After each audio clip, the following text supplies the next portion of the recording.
Hey guys, GD Machine here. Just final prepping for the lift, the MaxJax Part 2 install. I've got all my anchors set, I've got the floor painted. I'll show you exactly what I did here and what I've run into. I wanted to show you the lines that come with it. So here's the lines that come with the kit. I didn't end up using these because I wanted to mount the pump on the wall and I didn't want to use the cart. So what I went and did, and I have a local hydraulic shop I deal with. Go ahead and make me lines, and then I have them run on top of my ceiling. I'm just use the plumbing PVC or copper tube straps, this screw it into the ceiling. And then I hit them behind my cabinets and they run over here. And then in the corner here, it runs down behind, and that's where I store all my slack. And then I have them coming out down below, so it's a nice seamless install. And then I end up bolting here's the bracket that the pump and everything bolt to on the cart. I just took that. I got some L brackets from Home Depot, and it just bolted I drilled some holes in here, mounted the brackets, and then bolted the bracket to the wall, and then the pump mounted the block and the pump. Also, if you do get hydraulic lines made, just put swivel ends on the ends of these, because once you got the pipe in, I found out the hard way, there's no, once it's already routed, this doesn't really twist that well. So you're gonna have to get some swivel ends on the end of here. The one thing I don't like, it's probably be okay for home use, is like this bend in this factory line here. And this is the line that came with the kit. I may end up replacing that. I might just adapt it and get like a different type of fitting to where it doesn't put that much tension on here, but we'll see how it goes. I'll leave it there for now.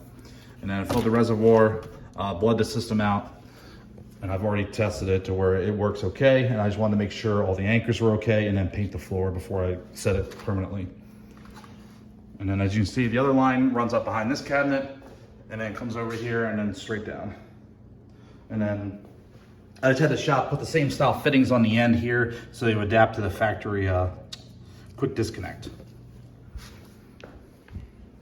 So I just finished painting the section. It doesn't match my epoxy floor, but it's about as close as I can get it without having to buy more epoxy.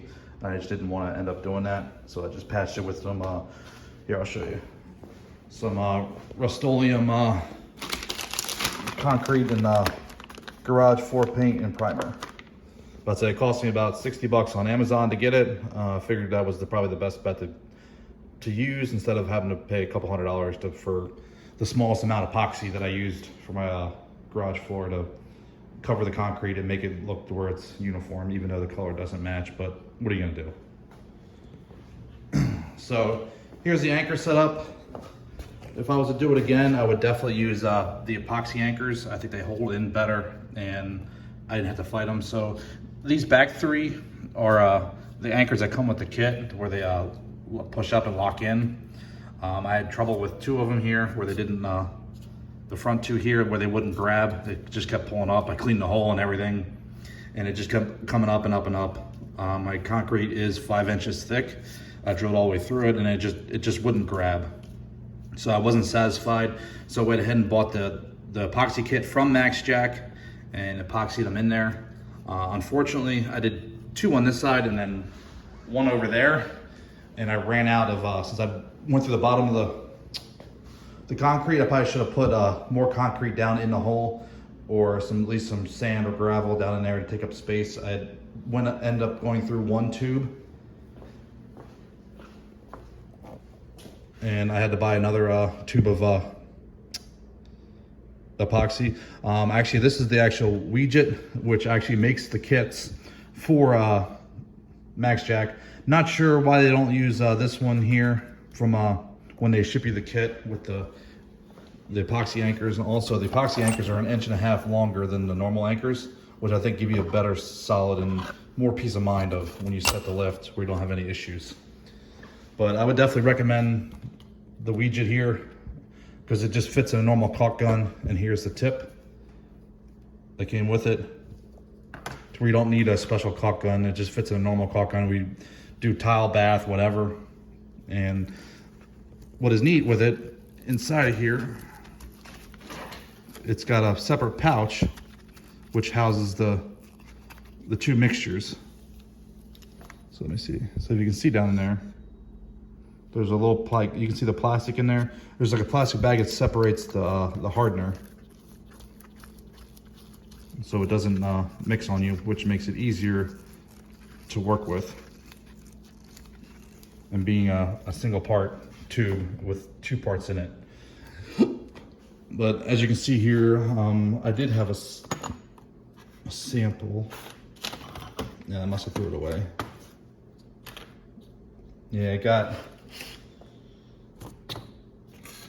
I must threw it away. It got really hard, but just be careful. There are vapors with this one, so make sure you're working in a well ventilated area or have a fan on. And then, so these shims are okay, but again, for peace of mind, if I do have to use shims, I'd rather use like a plate. So what I did here was took one of these shims here, expanded it here, just so you could fit 2 shims and interlock them like this, to where when I put them underneath the lift, it's got more surface area for it to sit on, and just more places where it spreads the pressure out more on the ground here. So the paint's fresh, so I'm gonna go ahead and get the lift set in place, but I'm not gonna torque them down until tomorrow, because I wanna let the paint harden. But I'll pretty much show you the whole setup and install of them. That makes it pretty easy.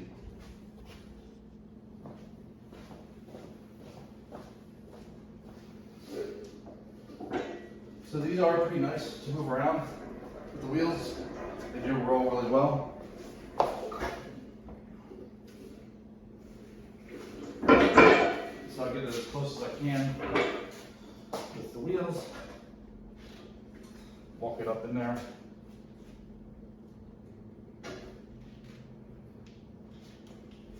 And I'll have to slide it back to this way.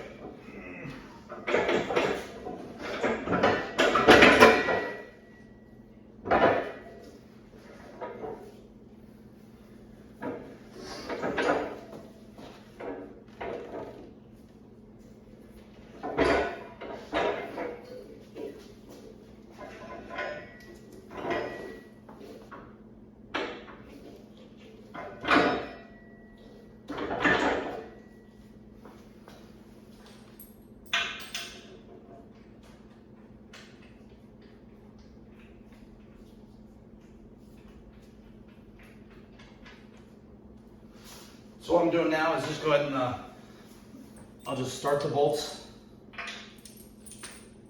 That way they're started, and then I'll put my shims back into place.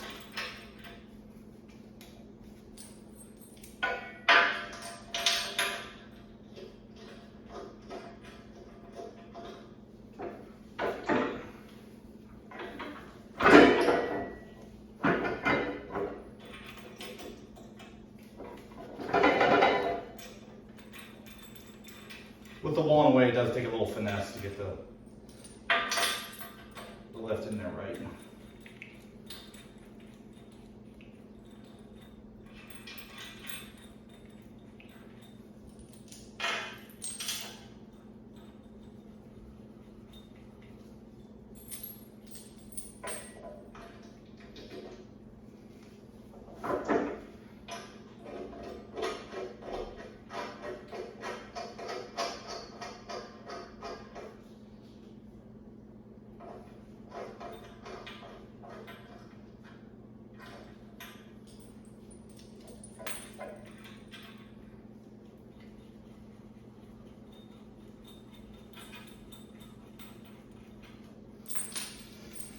All right, so I'll go ahead and grab the shims.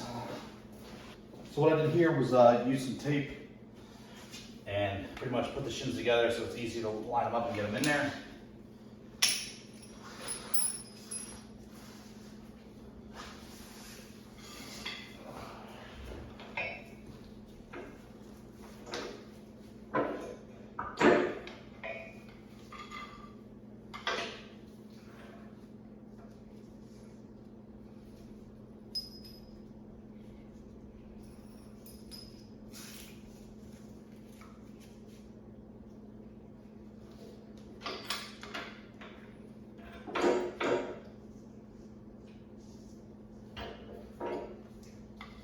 So I want the load spread out as much as possible here, just so it it hits the concrete and disperses the load instead of just using a shim around every bolt and there's nothing between the metal here.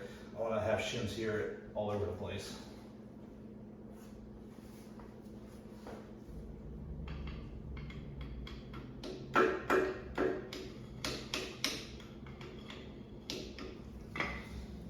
And I'll get the level and check it for, make sure it's level. It should be.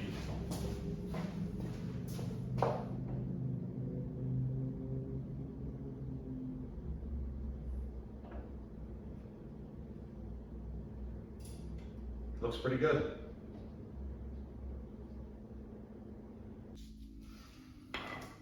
All right, so that side is shimmed.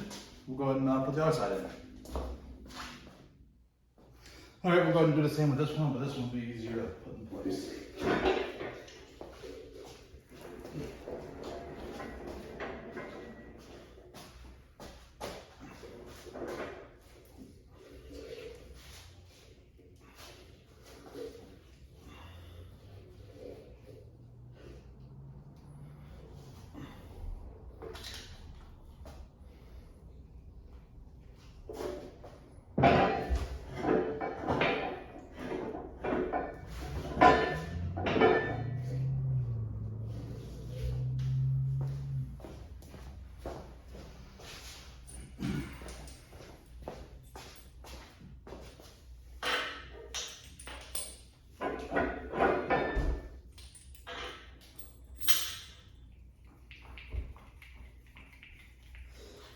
Stick one bolt in and then help me pivot it.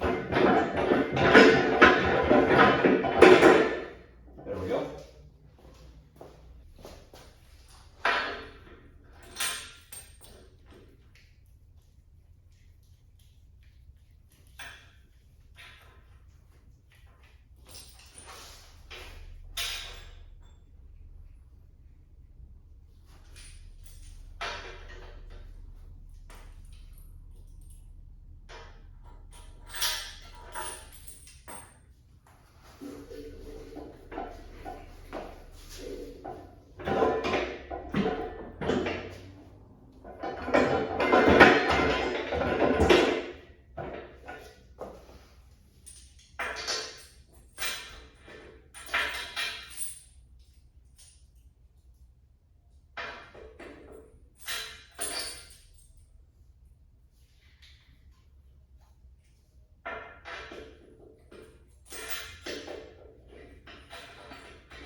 Got them all stuck.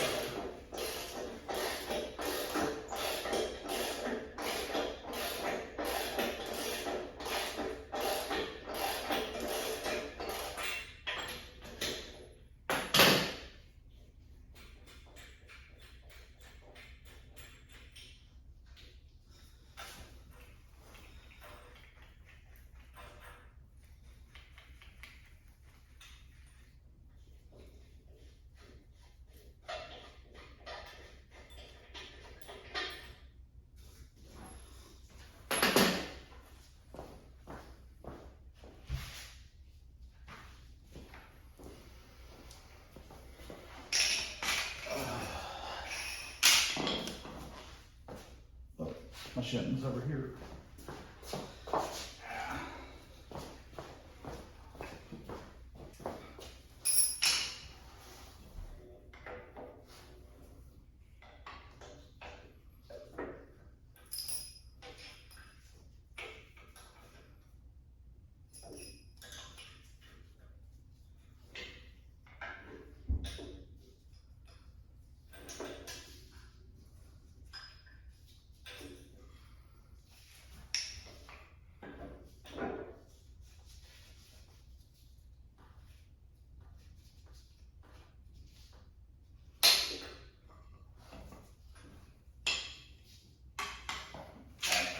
month. Should be okay.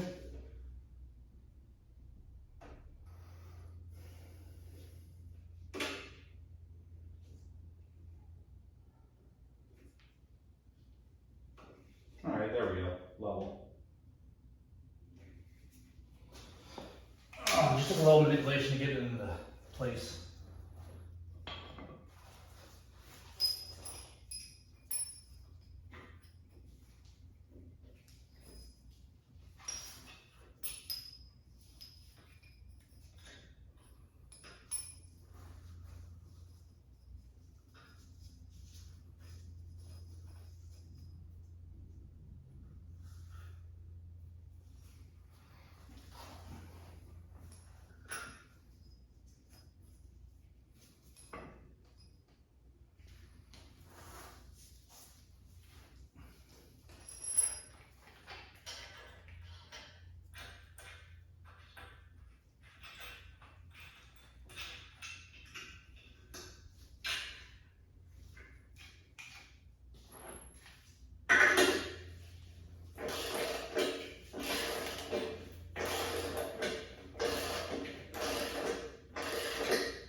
I'm just going to scrum the bolts down for now. Just let it sit to give the paint some more time to dry before I actually torque it down.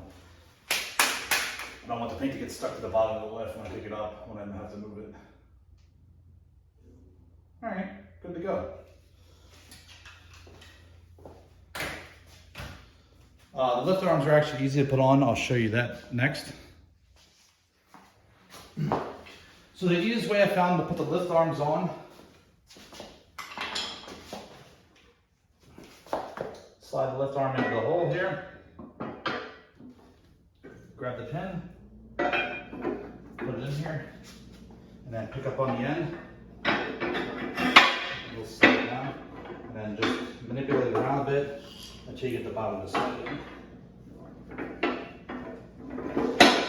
Just like that. These arms here, I'll keep always on it because this post will never move. Just the other side will move. I think I might just keep the lift there, but take the arms off just for access and stuff to the garage, and just so I'm not tripping over the arms. So same thing with this one, slide in there. Slide the pin down, pick up on the end.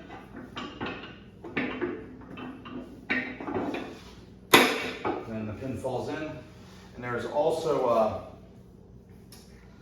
pins that go in here and lock it so these pins can't come out. But I'm not using it every day, so I'll check the lift before every use, where I don't think the pins are necessary, because the pins keep it from the roll pin here from coming up, because they go into here and lock on the bottom of this arm pin here.